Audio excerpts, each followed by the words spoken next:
রাতে স্বামী স্ত্রী একসাথে বসে মজা করতেছিল। ঠিক সেই সময় স্ত্রী একটা প্রশ্ন করলো, বলল, আমি কি একটা প্রশ্ন করতে পারি? স্বামী বলল, হ্যাঁ করো। তো স্ত্রী বলল, একটা আস্ত হাতিকে কিভাবে ফ্রিজে রাখবেন? স্বামী বলল, জানি না। স্ত্রী বলল, খুব সহজ, আগে ফ্রিজটা খুলবেন, তারপর হাতিটাকে সাবধানে ঢোকাবেন, ব্যাস। স্ত্রী, আমি কি আরেকটা প্রশ্ন করতে পারি?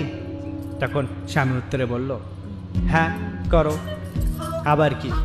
তো স্ত্রী বলল, একটা গাধাকে কিভাবে ফ্রিজে রাখবেন? তখন স্বামী বলল, খুব সহজ, ফ্রিজটা খুলবো, তারপর গাধাটাকে ভেতরে রেখে দিব।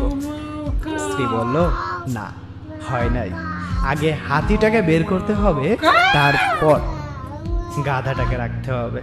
স্বামী বলল, ওহ নো, এমন বোকার মতো প্রশ্ন করো না তো। স্ত্রী বলল, আরেকটা প্রশ্ন, বনের পশু পাখি সিংহ মামার জন্মদিনের অনুষ্ঠানে অংশগ্রহণ করতে পারবে, কিন্তু একজন ছাড়া, সেটা কে বলো তো?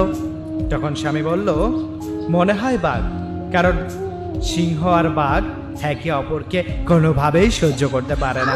তো স্ত্রী বলল, হয় নাই, এটা হবে গাধা, কারণ গাধাকে তো ফ্রিজে রাখা হয়েছে, সে কিভাবে সিংহ মামার জন্মদিনে উপস্থিত হবে? স্বামী পুরো রেগে গিয়ে বলল, আমার সাথে মজা করো না তো, যত সব উল্টা পাল্টা প্রশ্ন তোমার কাছে। স্ত্রী বলল, ইয়ে মানে না, প্লিজ আর একটা প্রশ্ন করবো, প্লিজ না করো না। তখন বলল, ওকে। তো তখন বলল, অসংখ্য কুমির ভর্তি নদী আপনাকে পার হতে হবে, কিন্তু কিভাবে? তখন স্বামী বলল, এটা কোনো অবস্থাতেই সম্ভব না, তবে একটা বড় নৌকা দিয়ে পার হওয়া যেতে পারে।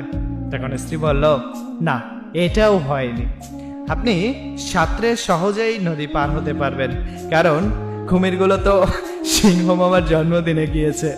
তাহলে বলুন তো, যে মানে কিছু বলবো না, দিস ইজ বেডি মানুষ, দ্যাটস এনাফ।